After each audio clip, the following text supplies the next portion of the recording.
दोस्तों, आपने कई सालों से एक बात ज़रूर सुनी होगी कि राहुल गांधी लगभग हर साल 2 बार के लिए विदेश ज़रूर जाते हैं, और वो भी बिना किसी को साथ लिए हुए। यानी कोई भी सुरक्षाकर्मी साथ में नहीं होता, कोई भी बंदा तीसरा दूसरा कोई साथ नहीं होता, अकेले जाते हैं। तो इस वीडियो में उनके विदेश घूमने का सीक्रेट तरीके से राज खुल रहा है। बांग्लादेश में जो तख्ता पलट हुआ है उसके पीछे राहुल गांधी का भी हाथ है। राहुल गांधी ने सीआईए और आईएसआई के साथ लंदन में एक सीक्रेट मीटिंग की थी। यह आरोप बांग्लादेश के जिस पत्रकार ने लगाए थे, उसी पत्रकार ने अपने अखबार में राहुल गांधी को लेकर एक बड़ा खुलासा किया है। उन्होंने अपने अखबार में एक पूरी इन्वेस्टिगेटिव रिपोर्ट छापी है, जिसमें राहुल गांधी के छात्र जीवन से लेकर उनके अफेयर्स और उनकी शादी से लेकर उनके बच्चों के बारे में विस्तार से जिक्र है।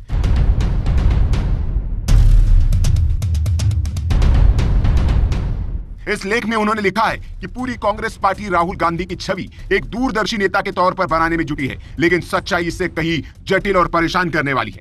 पॉलिश किए गए बाहरी हिस्से के नीचे गहरे रहस्यों और अनकही कहानियों का जाल छिपा है, जिसे भारत के लोग जानने के हकदार है। उन्होंने इस रिपोर्ट में यह भी लिखा है कि उनकी कांग्रेस या राहुल गांधी से कोई निजी शत्रुता नहीं है, लेकिन एक खूंटी पत्रकार के तौर पर उनका यह काम है कि वे छिपे हुए तथ्यों को लोगों के सामने लाएं। उन्होंने इस रिपोर्ट में मोतीलाल नेहरू की 2 शादियों, जवाहरलाल नेहरू के एडवीना से संबंध और सोनिया गांधी के कई पुरुषों के साथ अफेयर्स होने की बात भी लिखी है।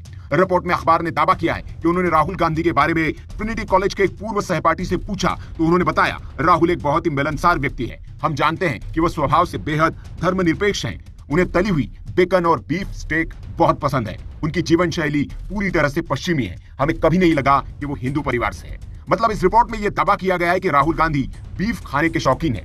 इस रिपोर्ट में आगे बताया गया है कि राहुल गांधी के जीवन में कभी किसी हिंदू महिला के लिए कोई जगह नहीं रही। उनके जितने भी अफेयर्स रहे, या तो वे मुस्लिम लड़कियों से रहे या फिर क्रिश्चियन। द ब्लिट्ज की रिपोर्ट के मुताबिक राहुल गांधी के अपने छात्र जीवन के दौरान कई ईसाई और मुस्लिम महिलाओं के साथ शॉर्ट टर्म रोमांटिक रिश्ते रहे, लेकिन उनका पहला जो चर्चा में रहने वाला अफेयर रहा वो था नोआल जहीर नाम की एक अफगान लड़की के साथ, जिसे राजकुमारी नोआल के नाम से भी जाना जाता है। उनके पिता प्रिंस मोहम्मद दाऊद पश्तून यार खान काबुल में एस्टकलाल हाई स्कूल और सैन्य अकादमी में शिक्षित हुए थे। उन्हें रॉयल अफगान वायुसेना में दूसरे लेफ्टिनेंट के रूप में नियुक्त किया गया था और बाद में वे नागरिक उड्डयन पायलट बन गए। राजकुमारी नोआल की मां राजकुमारी फातिमा बेगम, उन्हें फातिमा अरेफ जहर के नाम से भी जाना जाता है। उन्होंने 2005 से रोम में अफगान दूतावास में प्रथम सचिव, प्रोटोकॉल, वित्तीय मामले और जनसंपर्क के रूप में कार्य किया और बाद में रोम अफगान प्रभारी डी अफेयर के रूप में कार्य किया। वे 2007 में यूएसएसआर में पूर्व अफगान राजदूत जनरल सरदार मोहम्मद अरेफ खान की बेटी है। रिपोर्ट में यह भी दावा किया गया है कि इस अफेयर से जुड़ी खबर आई टाइम्स ने भी प्रकाशित की थी, लेकिन उसे संदेहास्पद तौर पर हटा दिया गया। इस तरह द संडे गार्जियन से भी 2012 में प्रकाशित ऐसी एक दूसरी रिपोर्ट को भी हटा दिया गया है। राजकुमारी नोआल जहीर अफगानिस्तान के राजा मोहम्मद जहीर शाह की पुत्री है, जिन्होंने 1933 से 1973 तक अफगानिस्तान पर शासन किया था। जब इस बारे में पड़ताल की गई और राहुल के दोस्तों से पूछा गया कि राहुल का नावल से रिश्ता क्यों खत्म हुआ, तो उन्होंने बताया कि वो उन महिलाओं के साथ यही करते हैं जो उनसे प्यार करती है। राजकुमारी नावल राहुल से शादी के लिए तैयार थी और इसके लिए उन्होंने इस्लाम छोड़ कैथोलिक रीति रिवाजों का पालन करना शुरू कर दिया था।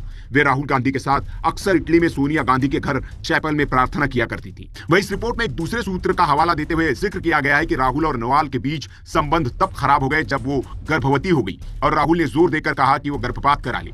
इससे नोआल को बहुत दुख हुआ और उसने राहुल को विश्वासघाती मानते हुए रिश्ता खत्म करने का फैसला किया। इसके बाद राजकुमारी नोआल जहीर ने 2013 में मिस्र के राजकुमार मोहम्मद अली से शादी कर ली। इस पर राजकुमारी नोआल जहीर से अखबार ने प्रतिक्रिया के लिए संपर्क भी किया, लेकिन वहां से कोई जवाब नहीं मिला। इस रिपोर्ट में राहुल के एक और अफेयर का जिक्र है। रिपोर्ट में बताया गया है कि कैम्ब्रिज यूनिवर्सिटी के ट्रिनिटी कॉलेज में पढ़ाई के दौरान राहुल गांधी का एक अमीर कोलंबियाई ड्रग कार्टेल नेता की बेटी वेरोनिक कार्टेली के साथ अफेयर चला। राहुल गांधी ने 2004 में इंडियन एक्सप्रेस की पत्रकार वृंदा गोपीनाथ के साथ एक इंटरव्यू के दौरान कबूल किया था कि उनकी प्रेमिका का नाम वेरोनिक था। हालांकि उन्होंने भ्रामक रूप से उसे स्पेनिश मूल की और पेशे से एक आर्किटेक्ट बताया था। वेरोनिक कार्टेली को सार्वजनिक तौर पर राहुल गांधी के साथ तब देखा गया था जब वे 1998 में अपनी मां की पहली रैली के लिए दिल्ली आए थे। इसके बाद उनको कई बार राहुल के साथ देखा गया। रिपोर्ट में दावा किया गया है कि अप्रैल 2019 में यह पता चला कि राहुल गांधी विदेश में एक और नाम राहुल विंची का इस्तेमाल करते हैं और वेरोनिक कार्टेली और जुआनिता विंची के साथ उनके 2 बच्चे हैं। न्याक विंची एक लड़का जो कि 19 साल का है और मिनिक विंची एक लड़की जो अब 15 साल की है। हालांकि राहुल और कार्टेली ने आधिकारिक तौर पर अपनी शादी का पंजीकरण नहीं कराया, लेकिन बच्चे अपने पिता का उपनाम विंची ही इस्तेमाल करते हैं। इस रिपोर्ट में ला विंची कार्टेली नाम की एक कंपनी होने का भी दावा किया गया है जो चीन, ईरान, इटली के बड़े माफिया और यहां तक कि पाकिस्तान के भ्रष्ट व्यक्तियों को वित्तीय परामर्श सेवाएं देती है। एक सूत्र के मुताबिक दावा किया गया है कि कुछ साल पहले ला विंची कार्टेली पर मादक पदार्थ पनडुब्बी घोटाले में शामिल होने के आरोप लगे थे, जहां कंपनी कथित तौर पर मियामी में अपने गुप्त कार्यालय से कोलंबियाई नार्को खेप के संचालन का प्रबंधन कर रही थी। हमने अभी तक इस बात की पुष्टि नहीं की है कि राहुल विंची और उनकी बिना दस्तावेज वाली पत्नी वेरोनिक कार्टेली उर्फ जुआनिता विंची इस कंपनी के मालिक है या नहीं। इधर इस रिपोर्ट के अलावा राहुल गांधी की भारतीय नागरिकता का सवाल भी भारत में उठ खड़ा हुआ है। सुब्रमण्यम स्वामी ने राहुल गांधी के खिलाफ कोर्ट में एक याचिका दाखिल कर उनकी भारतीय नागरिकता रद्द करने की मांग की है। अब इस रिपोर्ट पर कांग्रेस की ओर से क्या प्रतिक्रिया आती है, ये देखना दिलचस्प होगा। Bureau report, VK news. VK news, राष्ट्र के नाम।